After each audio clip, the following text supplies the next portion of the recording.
में से एक लास्ट कर दो, 2, 2 का स्क्वायर वही वैल्यू है। 7 में से एक लास्ट कर दो, 6, 6 का स्क्वायर वही वैल्यू है। 13 में से एक कम कर दो, 12, 12 का स्क्वायर वही वैल्यू है।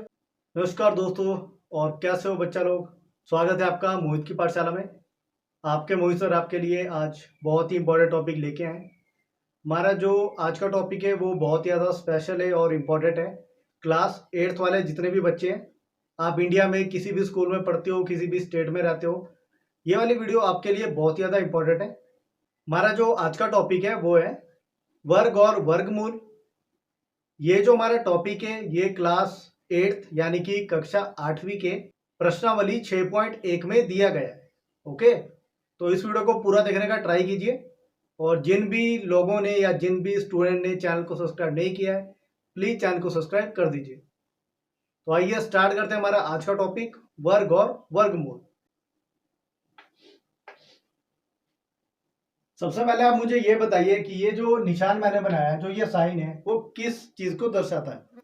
अब कुछ बच्चे कहेंगे कि सर ये तो एक्स है। जिनको आंसर पता है वो बच्चे बोलेंगे कि सर ये तो गुणा का निशान है। तो जिनको ये गुणा का निशान लग रहा है वो बिल्कुल सही है, ठीक है, क्योंकि ये गुणा का निशान है। ओके, और जिनको एक्स लग रहा है उनका भी सही है। तो हम गलत किसी को नहीं बोलेंगे।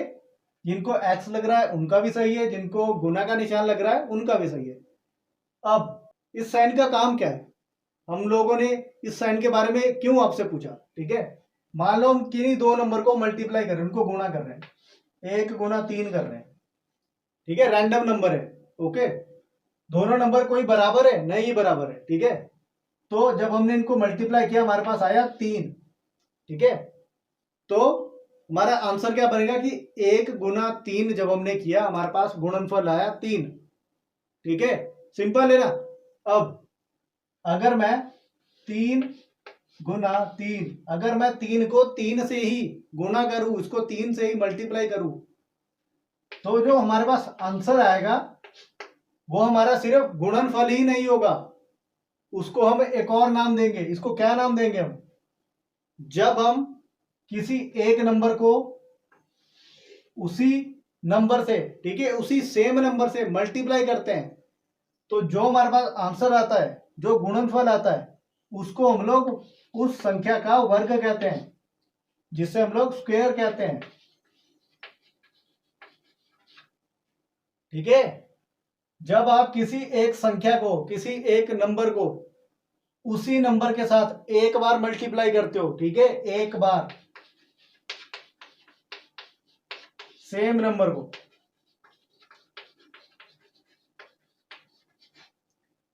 जब आप सेम नंबर को एक बार मल्टीप्लाई करते हो, उसको गुणा करते हो, तो जो आपके पास आंसर आता है, जो गुणनफल आता है, वो उस संख्या का, उस नंबर का वर्ग कहलाता है। क्या कहलाता है, वर्ग कहलाता है, ठीक है।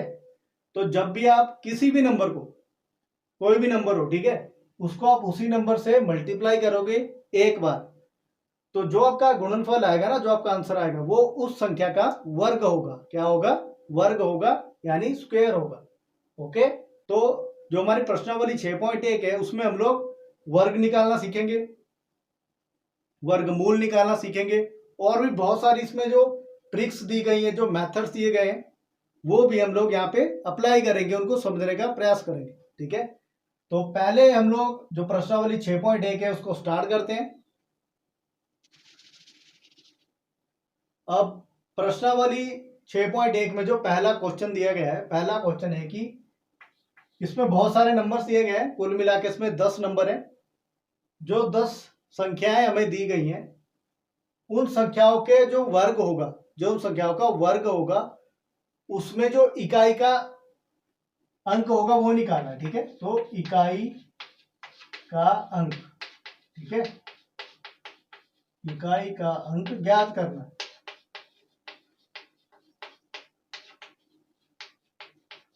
ठीक है, इकाई का अंक ज्ञात करना, यानी यूनिट डिजिट निकालना है। इंग्लिश वाले बच्चे भी देख लो, यूनिट डिजिट। अब यूनिट डिजिट क्या होता है, जब भी हम कोई नंबर लिखते हैं, ठीक है, एग्जांपल के लिए 1 2 3 4, हमने ये नंबर लिख दिया। अब इस तरफ से आना है, ठीक है, यहां से, तो जो ये लास्ट वाला नंबर है ना, ये होता है इकाई का नंबर, दहाई का नंबर, सैकड़े का नंबर, हजार का नंबर, 10,000 नंबर, ऐसे बढ़ता है।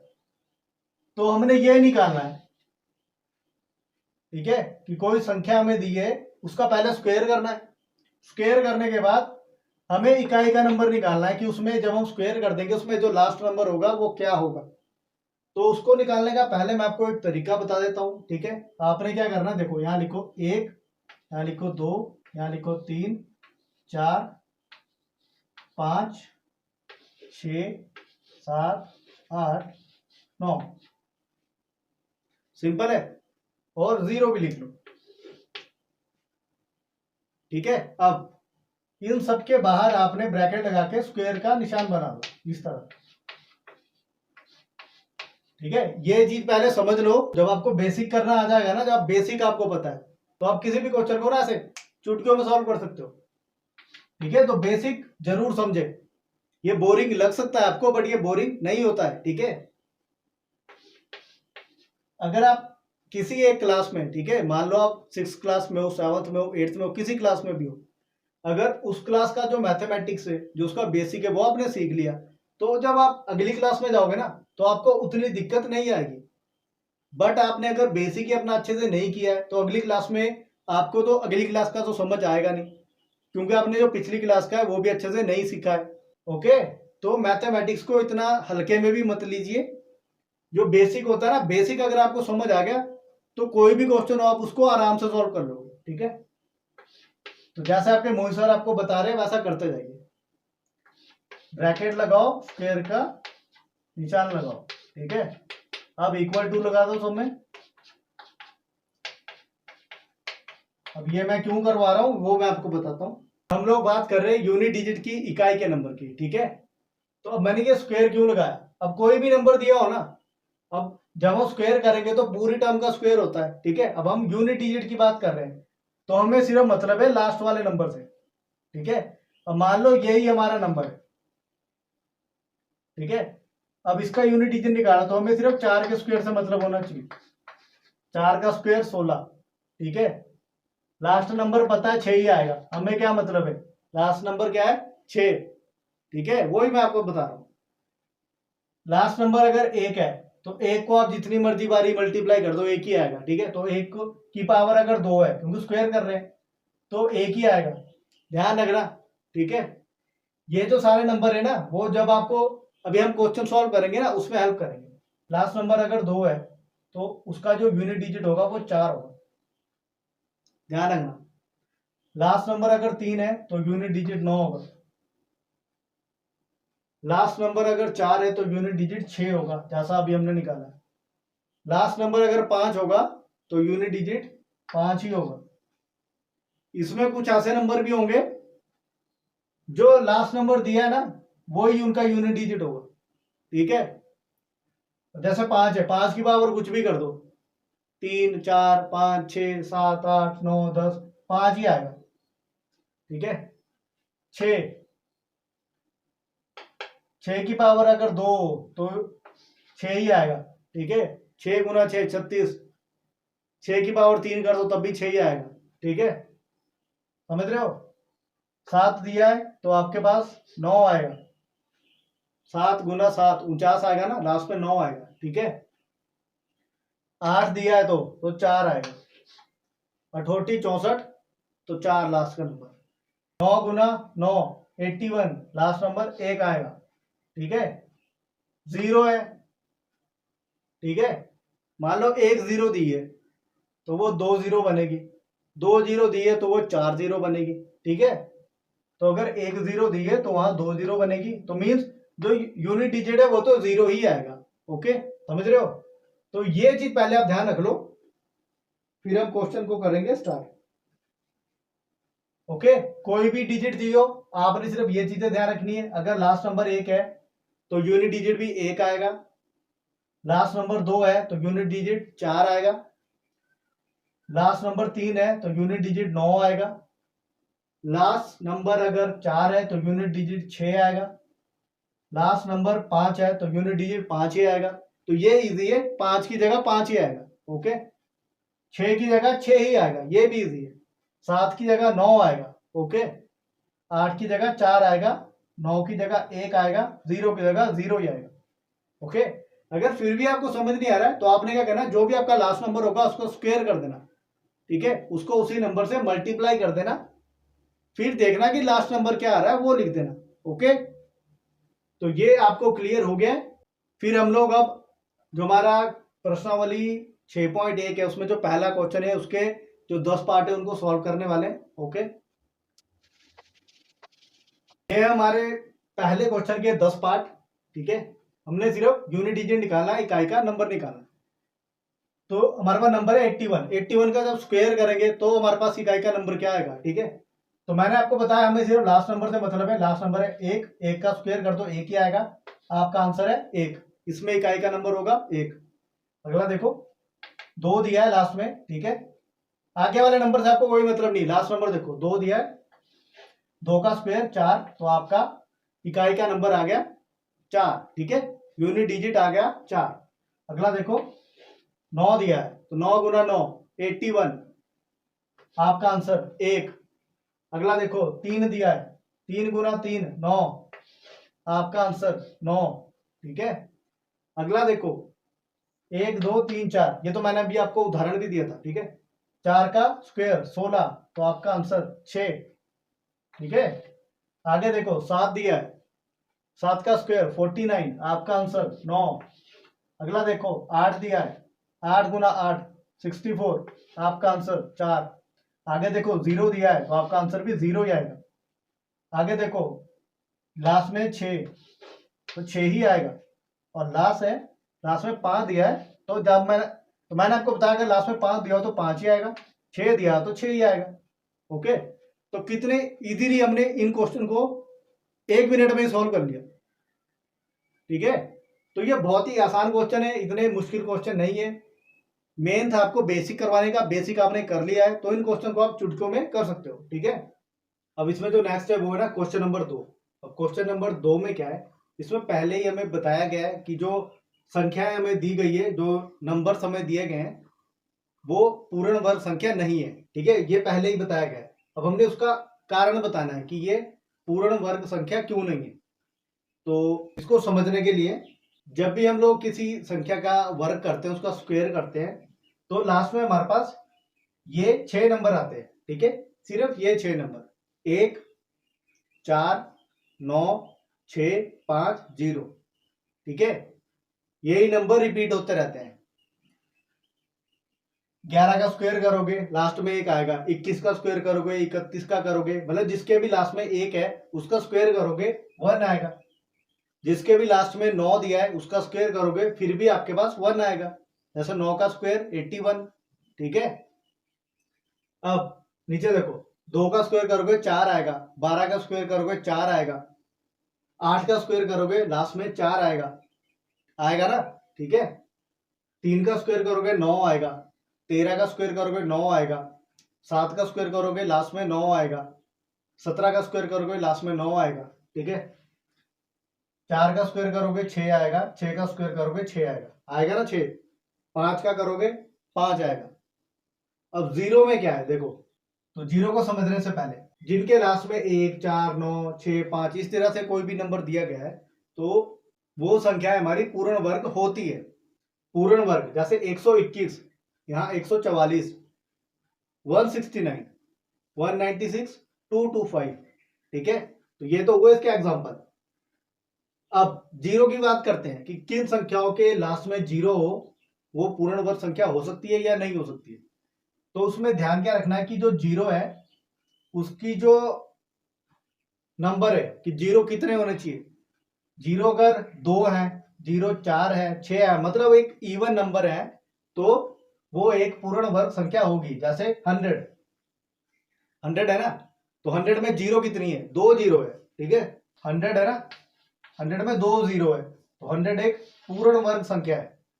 तो जैसा मैं आपको यहाँ बता रहा था 121, 144, 169, 196, 225, तो इन सभी के लास्ट में ये नंबर्स दिए गए हैं ना, तो ये सारी पूर्ण वर्ग संख्या है। ये 11 का स्क्वायर है, ये 12 का स्क्वायर है, ये 13 का, ये 14 का, ये 15 का है। ठीक है, तो ये सारे पूर्ण वर्ग संख्या है क्योंकि इनके लास्ट में ये नंबर्स दिए। ठीक है, 1, 4, 9, 6, 5 और 0। बट 0 की जो संख्याएं है, जो नंबर्स है, वो इवन में होने चाहिए। ओके, जैसे 2, 4, 6, 8, 10 इस तरह। ओके, तो आपको समझ आ गया कि कौन सी संख्या हमारी पूर्ण वर्ग संख्याएं होगी जिनके लास्ट में 1, 4, 9, 6, 5 और 0 दिया हुआ। ओके, अब कौन सी संख्या पूर्ण वर्ग संख्या नहीं है? तो जिन संख्याओं के अंत में 2, 3, 7, 8 दिया हो, ये 4 नंबर जिन भी संख्याओं के एंड में दिए हैं तो वो एक पूर्ण वर्ग संख्या नहीं होगी। 7 कभी भी किसी का वर्ग नहीं आता। ठीक है, 2 भी नहीं आता। आपने सुना है कोई 122? ठीक है, 121 तो पता है 11 का होता है, 122 तो नहीं होता है। अब यहां पे देखो, 144 सुना है ना आपने, 12 का होता है, 143 तो नहीं सुना। ठीक है, 196 सुना है ना, 14 का होता है स्क्वायर। 197 तो नहीं सुना है क्योंकि होता ही नहीं है। अब 8 की बात करते हैं। देखो, 169 आपने सुना है ना, 168 तो नहीं सुना है कि किसी का स्क्वायर होगा। ओके, तो जिन संख्याओं के अंत में 2, 3, 7, 8 दिया हो वो पूर्ण वर्ग संख्या नहीं होगी। तो यहाँ पे देखो कितने नंबर है, 1, 2, 3, 4, 5, 5 नंबर है, वहां कितने 4 नंबर है। अब यहाँ पे जो 0 की संख्या थी वो थी इवन में होनी चाहिए, बट यहाँ पे क्या है, अगर 0 की संख्या ऑड में है, ठीक है, विषम संख्या है, तो वो पूर्ण वर्ग नहीं होगी। उदाहरण के लिए अब 10 है, 10 में जो 0 है वो कितनी, एक 0 है। ठीक है, या 1, 2, 3, यह 1000 है। तो 1000 किसी का वर्ग होता है? नहीं होता है। क्यूब जरूर होता है, ठीक है, बट वर्ग नहीं होता है। तो यहाँ पे 0 देख सकते हो आप कितनी है, ऑड में है 0। तो यहां से आप क्लियरली इसको आइडेंटिफाई कर सकते हो, अगर 0 ऑड नंबर में दिया है तो वो पूर्ण वर्ग संख्या नहीं होगी, जितनी मर्जी बड़ी डिजिट आपको दी हो। उसी तरह से अगर 0 आपकी इवन नंबर में है तो वो पूर्ण वर्ग संख्या होगी। अगर संख्याओं के लास्ट में 1, 4, 9, 6, 5 दिया है तो वो पूर्ण वर्ग संख्या होगी। अगर संख्याओं के लास्ट में 2, 3, 7, 8 दिया है तो वो पूर्ण वर्ग संख्या नहीं होगी। ठीक है, तो ये क्लियर हुआ आपको कि कौन सी संख्या पूर्ण वर्ग होगी या नहीं होगी। तो हमारा जो क्वेश्चन नंबर 2 है, अब उसको करते हैं। दूसरे क्वेश्चन की अगर हम बात करें, इसमें हमारे पास टोटल 8 क्वेश्चन दिए हैं। तो हमने सिर्फ इसमें ये कारण बताना है कि ये पूर्ण वर्ग संख्या क्यों नहीं है। तो जिन भी संख्याओं के लास्ट में 2, 3, 7, 8 दिया हो और 0 की जो संख्या है वो ऑड नंबर्स में दी हो तो वो पूर्ण वर्ग संख्या नहीं होती है। ठीक है, तो मैंने इसमें देखो इस तरह से ये मार्क कर रखी है। पहले जो हमारी संख्या थी उसमें लास्ट में 7 दिया था, तो 7 कहां आ रहा है, देखो 2, 3, 7, 8, ये चारों नंबर्स अगर किसी भी संख्या के लास्ट में दिए हो तो वो पूर्ण वर्ग संख्या नहीं होती है, क्योंकि किसी भी संख्या का वर्ग 7 नहीं आता है, 2 नहीं आता है, 3 नहीं आता और 8 नहीं आता है। ठीक है, और 0 की अगर हम बात करें तो जब भी हम किसी संख्या का स्क्वायर करते हैं जिसके लास्ट में 0 दिया हो तो वहां पे हमेशा इवन नंबर्स में जो 0 दे उसकी वैल्यू आती है। ठीक है, 10 का करोगे तो 100 आएगा। ठीक है, आएगा ना 100। 1000 का करोगे तो वहां पे 6 जीरो आएगी। ठीक है, मतलब जितनी भी 0 होती है ना, जब उसका स्क्वायर करते हो तो वो 0 डबल हो जाती है। 1 है तो 2 हो जाएगी, 2 है तो 4 हो जाएगी। ठीक है, इस तरह से। ओके, तो आपने सिर्फ लास्ट वाला नंबर देखना है और आपका जो रीजन है वो आपने बताना है। ठीक है, अब अगले में देखो, यहां तो 3 दिया था, तो 3 भी कहां आ रहा है, किसी भी संख्या का जो वर्ग है वो 3 नहीं होता है। ठीक है, जो लास्ट संख्या वो 3 नहीं आएगी, तो ये जो संख्या है वो पूर्ण वर्ग संख्या नहीं है। अब 8 है, किसी संख्या का जो वर्ग है वो 8 में नहीं आता है, क्यूब आ सकता है बट स्क्वायर नहीं आता है। अगले में देखो 2 दिया है, तो 2 के लिए भी सेम एक्सप्लेनेशन आएगी। अब यहाँ 0 देखो, 3 0 दिए, तो जैसा मैंने आपको बताया अगर 0 की संख्या ऑड में होगी तो वो एक पूर्ण वर्ग संख्या नहीं होगी। अब 2 दिया है, 2 के लिए सेम हमने एक्सप्लेनेशन देनी है कि किसी भी संख्या का वर्ग 2 नहीं हो सकता। यहाँ पे सेम एक्सप्लेनेशन आएगी कि यहाँ पे जो 0 की वैल्यू है वो 3 है, मतलब एक विषम संख्या है, इसलिए ये एक पूर्ण वर्ग संख्या नहीं है। और लास्ट में देखो 0 की वैल्यू कितनी है, 1, मतलब एक विषम संख्या है, इसलिए ये पूर्ण वर्ग संख्या नहीं है। जो सेकंड क्वेश्चन है, सेकंड क्वेश्चन में आपने सिर्फ एक्सप्लेनेशन देनी है, इसमें रीजन बताना है। तो रीजन सब में यही आएगा कि जिन संख्याओं के अंत में ये 4 नंबर में से कोई भी दिया हो, 2 3 7 8, ठीक है, और 0 की वैल्यू अगर ऑड नंबर्स में दी है तो वो एक पूर्ण वर्ग संख्या नहीं होगी, क्योंकि किसी भी संख्या का वर्ग 2 3 7 8 नहीं होता है। और अगर 0 किसी संख्या में दी हो, उसका हम स्क्वायर करते हैं, वर्ग करते हैं, तो वो वैल्यू इवन में आती है। ओके, तो इसको लिख ही लेते हैं हम लोग ताकि हमें भूल ना जाए। अगर किसी संख्या के अंतिम अंक 2 3 7 8 हो तो वो एक पूर्ण वर्ग संख्या नहीं है। ठीक है, नहीं है या नहीं होगी। ओके, ठीक है, तो इस बात को ध्यान में रखना, किसी संख्या के अंतिम अंक 2 3 7 8 इनमें से कोई भी हो तो वो एक पूर्ण वर्ग संख्या नहीं होगी। और जो उसमें शून्य की संख्या है, ठीक है, जो शून्य की संख्या अगर विषम हो तो वह एक पूर्ण वर्ग संख्या नहीं होगी। ठीक है, तो वो एक पूर्ण वर्ग संख्या नहीं होगी। ओके, तो दूसरा क्वेश्चन में हमारा यही था, सिंपल है, बहुत ही सिंपल है। ठीक है, अब आगे इसमें बात करेंगे क्वेश्चन नंबर 3 की।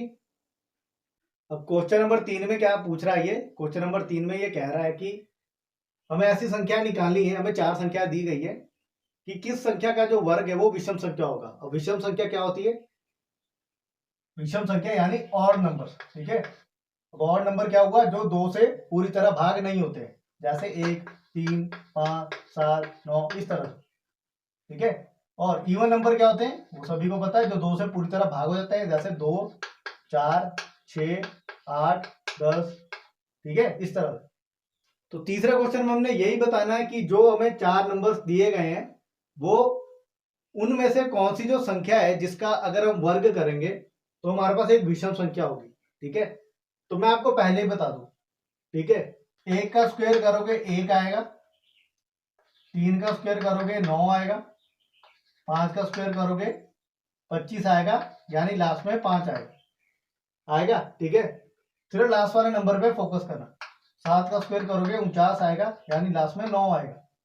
ठीक है, 9 का स्क्वायर करोगे लास्ट में 1 आएगा। ठीक है, यही 5 वैल्यू हमारे पास आने वाली है। ओके, मान लो हम लोग 11 का स्क्वायर कर रहे हैं, 11 का स्क्वायर हम पता है 121 होता है। तो ये एक इवन नंबर है या ऑड नंबर है, एक सम संख्या है या विषम संख्या है?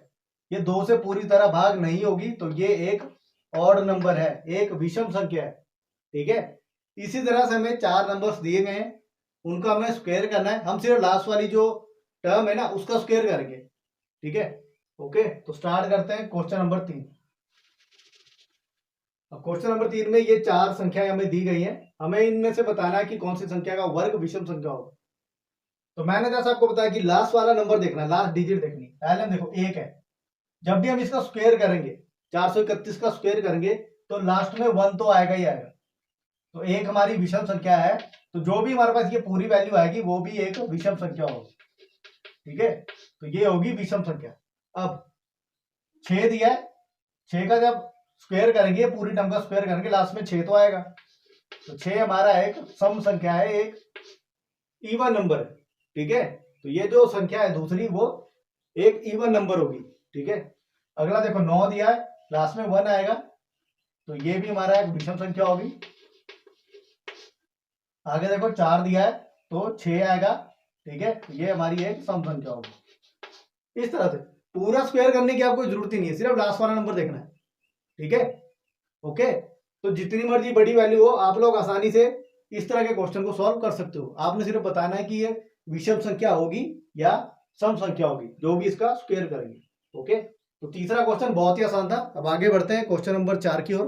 तो क्वेश्चन नंबर 4 है, उसमें हमें फिल इन द ब्लैंक्स भरने हैं। ठीक है, कुछ प्रॉपर्टीज हमें दी गई है पहले से ही, उनका यूज करके हमने जो ये फिल इन द ब्लैंक्स है उनको फिल करना है। ओके, सबसे पहले हमें दिया है 11 का स्क्वायर 121 होता है। ठीक है, उसके बाद इन्होंने क्या किया कि 11 के बीच में एक जीरो को ऐड कर दिया, इसको 101 बना दिया। जब इसको 101 बनाया तो जो 121 था ना, तो 2 के आगे जीरो लगा दी, 2 के बाद जीरो लगा दी। ठीक है, अब वो जीरो कितने लगाई, जो इनके बीच में जीरो दी है, यहाँ पे एक जीरो दी थी, तो 2 के आगे भी एक जीरो, 2 के पीछे भी एक जीरो। ओके, तो आपने क्या याद रखना है, सिर्फ जीरो की, जीरो की जो संख्या है वो कितनी है, जीरो की संख्या कितनी है, जितनी जीरो होगी वो 2 से पहले लगानी है और 2 के बाद लगानी है। ठीक है, अब देखो 1001 कर दिया। ठीक है, 1001 कर दिया, नंबर वही है 121। अब 11 के बीच में 2 जीरो को इन्होंने ऐड कर दिया, इसको 1001 बना दिया। इसका जब स्क्वायर किया तो यहाँ पे देखो 2 के आगे कितनी है, 2 जीरो, 2 के बाद कितनी है, 2 जीरो, बीच में कितनी थी, 2 जीरो। ठीक है, इन प्रॉपर्टी का यूज करके हमने ये दो फिल इन द ब्लैंक्स को सॉल्व करना है। ठीक है, यहाँ पे देखो 1 2 3 4 कितनी है, 4 जीरो, तो 2 से पहले कितनी आएगी, 1 2 3 4, 2 के बाद कितनी आएगी, 1 2 3 4, सॉल्व। ठीक है, अब लास्ट में देखो 1 2 3 4 5 6, कितनी जीरो, 6।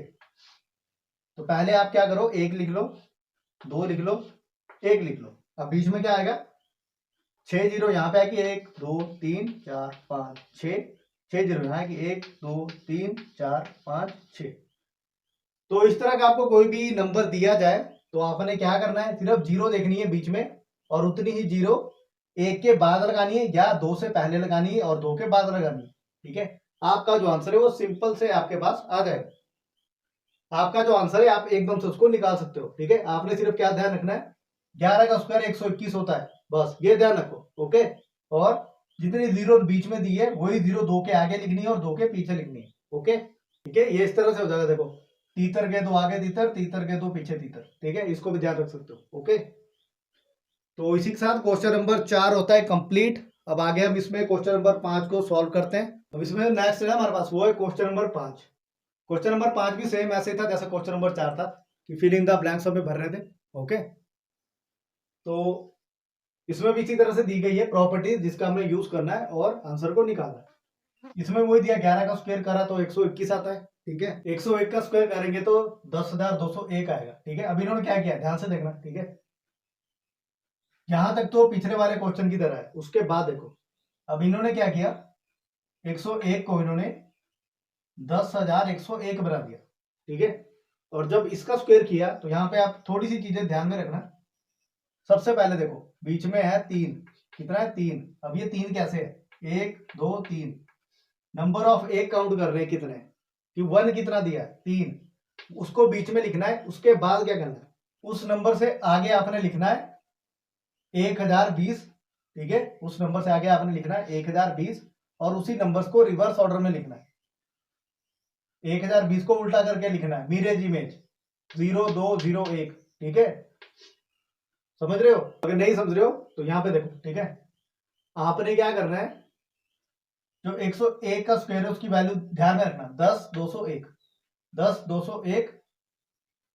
ठीक है, 10,201, उसमें 201 है ना, वो लास्ट में आना ही आना है आपके। अगर लास्ट में 101 दिया है तो 201 तो आपका लास्ट में आएगा ही आएगा। आपने सिर्फ क्या ध्यान रखना है, नंबर ऑफ 1 कितने दिए। ओके, अब अगला ये वाला देखो, 1 2 3 4, 4 दिए हैं। ठीक है, तो बीच में 4 पहले लिख दो, 4 लिख दो, 4 के बाद एक जीरो लगा दो, इसको 40 बना दो। ठीक है, अब 40 के बाद क्या आता है, 30, 30 के बाद क्या आता है, 20 0 1, ये बना दो। अब इसी वैल्यू को ना यहाँ पे लिखो इस तरफ को। अब यहाँ पे कैसे है, देखो 0 3 0 2 0 1, आपका आंसर। तो आपका आंसर क्या है, 10 20 30 40 30 20 1। अब इसी तरह से जो लास्ट नंबर है उसको देखो, इसमें बीच में वैल्यू दी है 5, तो मीन्स 5 बार 1 आएगा। ठीक है, 1 0 1 0 1 0 1 0 1, 1 2 3 4 5। 5 आ गया, 5 50 बना दिया हमने इसका। उसके बाद 40 30 201 तो आएगा ही आएगा। अब इसी को रिवर्स में लिख दिया 40 30 20 10 आ गया आपका आंसर। ठीक है, बहुत ही सिंपल है। सिर्फ आपने नंबर ऑफ वन देखना है कि नंबर ऑफ वन कितना है, एक कितनी बार दिया है वो सेंटर में आएगा। उसके बाद उस नंबर के साथ एक जीरो लगाना है और उससे जो छोटी वैल्यूज है वो लिखनी है। ठीक है, 40 से छोटा 30, 30 से छोटा 20, 20 से छोटा 10। उसी तरह से 40 छोटा 30 और लास्ट में 201 आएगा ही आएगा। ओके, यहाँ पे देख लो 50 से छोटा 40, 30 20 10, 40 30 20 और 1 लास्ट। ओके, तो ये वाले क्वेश्चन बहुत ही आसान है। इस तरह के क्वेश्चन को हम चुटकियों में सॉल्व करते हैं। ओके, क्वेश्चन नंबर 5 भी होता है कंप्लीट। अब आगे बढ़ते हैं क्वेश्चन नंबर 6 की ओर। ये हमारा क्वेश्चन नंबर 6। इसमें भी हमें जो फिल इन द ब्लैंक्स है वो भरने हैं। कुछ प्रॉपर्टीज हमें दी गई है जिनका यूज करके हमें ये जो फिल इन द ब्लैंक्स है वो भरने और जो लुप्त संख्याएं हैं, जो हिडन वैल्यूज है वो निकालनी। अब इस तरह के क्वेश्चन को हम किस तरह सॉल्व कर सकते हैं मैं आपको पहले बता दूं। ठीक है, आपने सबसे पहले आगे वाले दो नंबर देखने हैं। ठीक है, जिनका स्क्वायर कर रहे हैं वो दोनों क्रमागत नंबर है। क्या नंबर है? क्रमागत नंबर। क्रमागत, एक के बाद दो आता है, दो के बाद तीन आता है, तीन के बाद चार आता है, चार के बाद पांच आता है, पांच के बाद छह आता है, छह के बाद सात आता है। ठीक है, तो ये एक सीक्वेंस में भी दिया गया है। तो आपने क्या करना है, इस तरह के जो क्वेश्चन है ना इनको सॉल्व करने के 3-4 तरीके हैं। ठीक है, वो सारे तरीके मैं आपको बताऊंगा। पहला तरीका जो लेंथी तरीका है उसमें क्या करेंगे कि जो भी नंबर्स हमें दिए जिनका स्क्वायर हमें करना है तो बारी बारी से हम उनका स्क्वायर करेंगे, उनको ऐड करेंगे, फिर वो वैल्यू देखेंगे किस वैल्यू के बराबर आती है। ठीक है, वो तो था हमारा जो लेंथी तरीका है, बट हम वो यूज नहीं करेंगे। हम बहुत ही सिंपल तरीका आपको बताएंगे। आपके आगे वाले नंबर है जो क्रमागत नंबर है उनको मल्टीप्लाई कर दो, 1 गुना 2, वही आपका यहाँ पे ऐड होगा और उसका स्क्वायर किया जाएगा। यहाँ पे देखो 1 गुना 2, 2 आ गया, 2 का स्क्वायर किया। ठीक है, 2 का स्क्वायर किया ना। ओके, अब आगे देखो 2 और 3, ये दोनों क्रमागत नंबर है तो 2 गुना 3 ये कितना हो गया? 6 हो गया। यहाँ पे क्या दिया है? 6 का स्क्वायर। आगे देखो 3 गुना 4 12, यहाँ पे क्या दिया है? 12 का स्क्वायर। ठीक है, 4 गुना 5 20, तो यहाँ पे कितना आएगा? 20 का स्क्वायर। सिंपल। 5 को किससे मल्टीप्लाई करेगी? 30 आएगा। 5 गुना 6, 6 का स्क्वायर हो गया 30। 6 गुना 7 कितना होगा? 42, 42 का स्क्वायर। ठीक है, अब दूसरा तरीका बताता हूं। जो आपको ये आगे वाली वैल्यूज दी हैं, जो भी आपको ये आगे इनका प्रोडक्ट दिया, जो भी आंसर आया, ठीक है, उसमें से एक लेस कर दो और उसका स्क्वायर कर दो, वही आपका यहाँ पे लास्ट में वैल्यू आएगी। ठीक है, जो भी आपका तीसरे वाले बॉक्स में वैल्यू आएगी। यहाँ देखो 3 का स्क्वायर, 3 में से एक लेस कर दो, 2, 2 का स्क्वायर वही वैल्यू है। 7 में से एक लेस कर दो, 6, 6 का स्क्वायर वही वैल्यू है। 13 में से एक कम कर दो, 12, 12 का स्क्वायर वही वैल्यू है। 21 में से एक कम कर दो, 20, 20 का स्क्वायर वही वैल्यू निकाली हमने। 31 में से एक लेस कर दो, 30, 30 का स्क्वायर वही वैल्यू दी है यहाँ पे। अब यहाँ पे देखो 42 है तो 42, 43 का स्क्वायर। ठीक है, 43 में से एक घटाओ तब आएगा 42 का स्क्वायर। और एक और तरीका बताता हूं, अगर ये आगे वाले नंबर आपको नहीं दिए, ठीक है, और ये नंबर आपको दिए तीसरी वाली, तो तीसरे जो नंबर में आपको दिया जिसका स्क्वायर कर रहे हो आप, उसमें एक ऐड कर दो और उसका स्क्वायर कर दो। 2 में एक ऐड कर दो, 3, 3 का स्क्वायर वही दिया है। 6 में एक ऐड कर दो, 7, उसका स्क्वायर वही दिया है। 12 में एक ऐड कर दो, 13, 13 का स्क्वायर वही दिया है। 20 में एक ऐड कर दो, 21 का स्क्वायर। 30 में एक ऐड कर दो, 31 का स्क्वायर। 42 में एक ऐड कर दो, 43 का स्क्वायर। ठीक है, तो इस तरह से हम लोग ये जो क्वेश्चन को सॉल्व कर सकते हैं। बहुत ही आसान तरीका है और बहुत ही इजी क्वेश्चन है। तो क्वेश्चन नंबर 6 भी होता है कंप्लीट। अब आगे बढ़ते हैं। क्वेश्चन नंबर 7 में क्या दिया है, इस तरह से हमें बहुत सारे नंबर्स दिए गए हैं जो सारे के सारे ऑड नंबर है, विषम संख्या है। अब ये क्वेश्चन में कहता है कि बिना इन नंबर्स को ऐड किए हमें इसका योगफल निकालना है। बिना इन नंबर्स को ऐड किए, कि हमें जो लॉन्ग प्रोसीजर है वो फॉलो नहीं करना है और इसका आंसर निकालना है। तो क्या हम इस वैल्यू को इस तरह से सॉल्व कर सकते हैं? क्या ये पॉसिबल है? तो आइए इसको पॉसिबल बनाते हैं। ठीक है, आपने करना क्या है, जितने भी नंबर्स दिए हैं उन सबको ऐड करो कि वो कितने नंबर दिए हैं। ठीक है, 1 2 3 4 5, कितने नंबर दिए? 5। आपने क्या करना है, 5 का स्क्वायर कर दो 25 आपका आंसर। ठीक है, जितने भी नंबर दिए हैं उनका काउंट करना है पहले, ठीक है, कि वो कितने नंबर दिए और उसका स्क्वायर कर दो, वही आपका आंसर है। हमने कोई ऐड नहीं किया, सीधा हमारा जो आंसर है वो निकल गया। आगे देखो, 1 2 3 4 5 6 7 8 9 10, कितने नंबर है? 10, 10 का स्क्वायर और इनका टोटल आ गया 100। ठीक है, टोटल भी मैं आपको अभी करके बताऊंगा बाद में, ठीक है, पहले इनको सॉल्व कर लेते हैं। अगला देखो कि 1 3 5 7 9 11 13 15 17 19 21 23, ये टोटल कितने होंगे? यहां तक हो गए 10 11 12। ठीक है, तो 12 का करेंगे स्क्वायर 144। तो हमने कोई इनको ऐड किया? बिल्कुल भी नहीं किया। ठीक है, अब इसका प्रूफ भी आपको बता देता हूं कि जो हमने वैल्यू निकाली है वो सही है या नहीं है। 4 और 5 9, 9 और 9 18, 18 और 7 25, पहली वैल्यू सही है, तो यहां तक ये होगी 25। ठीक है, उसके बाद ये हो गया 24। ठीक है, 11 और 13 हो गया 24, 24 में 15 ऐड कर दो, ये हो गया 39, 39 में 17 ऐड कर दो, ये हो गया 56। ठीक है, 56 में आप लोग 19 ऐड कर दो, ये हो गया 75, 75 और 25 हो गया 100। दूसरा भी सही है, तीसरा देखो, तो 19 तक ये हो गया 100। उसके बाद 44 कितना आया? 144। ओके, तो इस तरह से आपको अगर विषम संख्याएं दी हुई हो, ऑड नंबर्स दिए हुए हो, क्रमागत ऑड नंबर्स दिए हुए हो, तो उनका जो टोटल है वो हम बिना लॉन्ग प्रोसीजर फॉलो किए उनको चुटकियों में निकाल सकते हैं। सिर्फ आपने नंबर्स देखने हैं कि कितने आपको ऑड नंबर दिए गए हैं, बस उनको काउंट करो और जितना भी हमारे पास नंबर आ रहा है कि 5 है 6 है 7 है, उसका स्क्वायर करो, वही आपका आंसर है। ठीक है, तो क्वेश्चन नंबर 7 भी होता है कंप्लीट। आगे बढ़ते हैं, तो क्वेश्चन नंबर 8 है, इसमें दो पार्ट दिए गए हैं। एक दिया है कि 49 को 7 विषम संख्याओं के योग के रूप में लिखिए, और दूसरा है 121 को 11 विषम संख्याओं के योग के रूप में लिखिए। तो इस तरह के क्वेश्चन को कैसे सॉल्व करेंगे वो मैं आपको बताता हूं। सबसे पहले 49 लिखना है, उसमें से आपने पहला जो ऑड नंबर है 1 उसको घटाना है। ठीक है, आपने सिर्फ ऑड नंबर्स को ध्यान में रखना है। तो 49 में से एक गया 48, एक के बाद कौन सा विषम संख्या आएगी? 3।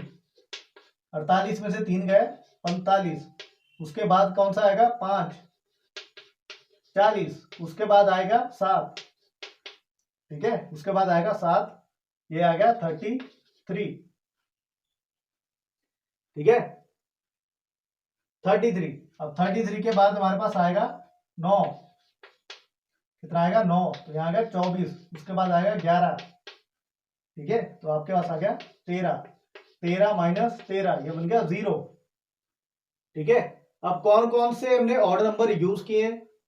1 3 5 7 9 11 13, इन सभी को ऐड कर दो। 1 3 5 7 9 11 13, जब इनको टोटल करोगे आपके पास 49 आएगा।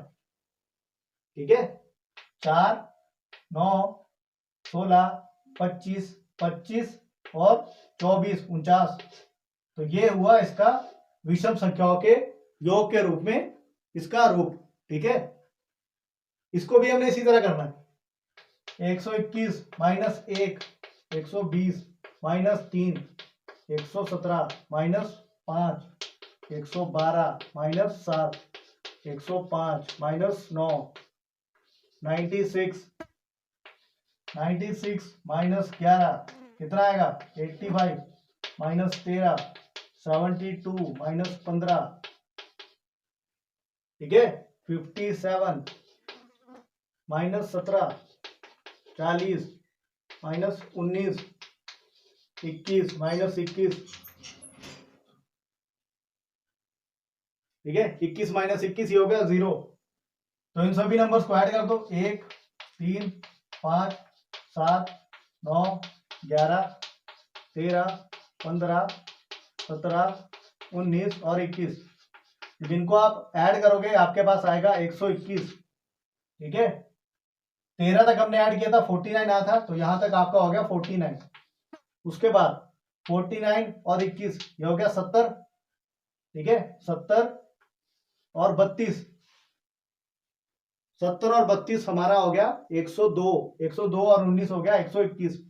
तो इस तरह से हम लोग जो भी नंबर हमें दिया है उसको विषम संख्याओं के योग के रूप में चेंज कर सकते हैं, बदल सकते हैं। ठीक है, तो क्वेश्चन नंबर 8 भी हमने कर लिया है कंप्लीट। अब रहता है हमारे पास लास्ट क्वेश्चन, क्वेश्चन नंबर 9। अब जो इस प्रश्नावली का लास्ट क्वेश्चन है वो क्वेश्चन नंबर 9। इसमें हमें पूछा गया है कि जो ये तीनों संख्याएं हमें दी गई हैं, इनका अगर हम वर्ग करेंगे, इनका स्क्वायर करेंगे, तो इन नंबर्स के बीच में कितनी संख्याएं और आ सकती है। ठीक है, तो 12 का स्क्वायर हमें पता है कि 144 होता है, और 13 का स्क्वायर हमें पता है कि 169 होता है। ठीक है, तो इनके बीच में कितनी वैल्यूज आ सकती हैं? 145, 46, 47, 48, 49, 50, 51, 52, 53, 54, 55, 56, 57, 58, 60, 60, 61, 62, 63, 64, 65, 66, 67, 68, 168 तक ही लिखेंगे क्योंकि इनके बीच में कही गई है। तो इनको काउंट करो कितनी है, 1 2 3 4 5 6 7 8 9 10। ठीक है, 11 12 13 14 15 16 17 18 19 20 21 22 23 24। तो टोटल इसमें 24 संख्याएं हैं 144 और 169 के बीच में, यानी 12 और 13 के वर्ग के बीच में यहां पर 24 संख्याएं, 24। ठीक है, इसी तरह से जो बाकी के जो दो क्वेश्चन है इनको भी सॉल्व करना है। तो 25 और 26, 25 का स्क्वायर हो गया 625, 26 का हो गया 676। तो इनके बीच में कितनी संख्याएं होंगी? ठीक है, तो वो हमें काउंट करनी है। तो इस तरह से अगर मैं लिखने लगूं तो बहुत ज्यादा समय भी लग सकता है, तो मैं आपको सिंपल तरीका बताता हूं।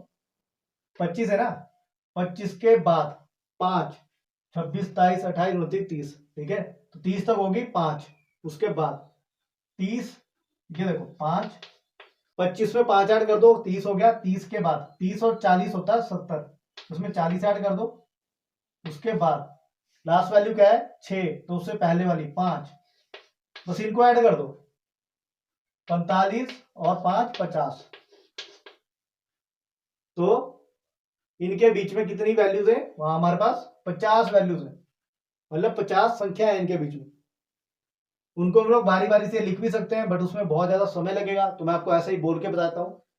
626, 27, 28, 29, 30, 31, 32, 33, 34, 35, 36, 37, ये मैं सारे 600 में बोल रहा हूँ। ठीक है, 638, 39, 40, 41, 42, 43, 44, 45, 46, 47, 48, 49, 50, 51, 52, 53, 54, 55, 56, 57, 58, 59, 60, 61, 62, 63, 64, 65, 66, 67, 68, 69, 70, 71, 72, 73, 74, 75। ठीक है, तो 71, 72, 73, 74, 75, पांचवी होगी 25 के बाद 26, 27, 28, 29, 30, पांचवी होगी 10। ठीक है, 30 में आप 40 ऐड करो तो अभी 70 बनेगा ना, तो 40 और 10 हो गया 50, तो बीच में होगी 50 वैल्यूज। ठीक है, उसके बाद 99 होता है, 99 का जो स्क्वायर होता है वो हमारे पास होता है 9801, और 100 का होता है 10,000।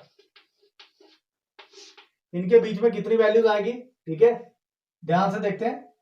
सबसे पहले 9801, तो 9801 के बाद इसमें जब 99 ऐड करेंगे, 99 ऐड करेंगे तो ये जाके बनेगा हमारे पास 99, इस तरह से। ठीक है, तो हमने कितना ऐड किया 99, तो 99 वैल्यूज तो हो चुकी है। उसके बाद हमें इससे पहले वाली वैल्यू, हमें तक 9999 तक पहुंचना है। ठीक है, तो यहां तक हम आ चुके हैं, हमें 99 इसमें और ऐड करना है, बस इनको ऐड कर दो 18, और ये हो गया 19, 198। ठीक है, इसको आप इस तरह समझो, देखो 9801 है, ठीक है। अब अगर आप इसको 98 मानो, ठीक है, इस तरह से मानो और यहाँ मानो 10,000, इसको घटा दो, आपके पास आएगा 200। तो 200 में से दो वैल्यू तो कम होनी है, 10,000 को काउंट नहीं करेंगे, 9801 को काउंट नहीं करेंगे, दो कम कर दो 198 आपका आंसर। ओके। और दूसरा तरीका क्या है इस क्वेश्चन को सॉल्व करने का? अब दूसरे तरीके में पता क्या है, जो आपका पहले वाली वैल्यू दी है ना, आपने उसको बस 2 से मल्टीप्लाई करना है और जो भी आपके पास मल्टीप्लाई करके आ रहा है वही इसका आंसर है। पहले में देखो 2 गुना 12 किया 24 आया, अगला देखो 25 गुना 2 किया 50 आया और 99 गुना 2 किया 198 आया। तो इसी के साथ हमारा जो क्वेश्चन नंबर 9 है वो भी होता है कंप्लीट। और क्वेश्चन नंबर 9 के कंप्लीट होने के साथ ही हमारी जो प्रश्नावली है 6.1 वो भी होती है कंप्लीट। तो मैंने अपनी तरफ से पूरी ट्राई की है कि इस प्रश्नावली को आपको कितने अच्छे ढंग से मैं आपको समझा पाऊं और जितने भी क्वेश्चन है वो मैंने अच्छे वे में आपको समझाने का ट्राई किया और इजी वे में समझाने का ट्राई किया। तो इस वीडियो से आपको अगर 1% भी नॉलेज मिलती है, सबसे पहले इस वीडियो को पूरा देखने का ट्राई करना, क्योंकि बहुत ज़्यादा मेहनत लगी है इस वीडियो को बनाने में। ओके। और इस वीडियो को ज़्यादा से ज़्यादा शेयर करने की ट्राई करना ताकि जितने भी स्टूडेंट है जिनके पास भी ये वीडियो पहुंचे वो उसका पूरा बेनिफिट उठा पाए। ओके। तो आज की वीडियो में हम लोग इतना ही करेंगे, मिलते हैं अगली वीडियो में नई प्रश्नावली के साथ।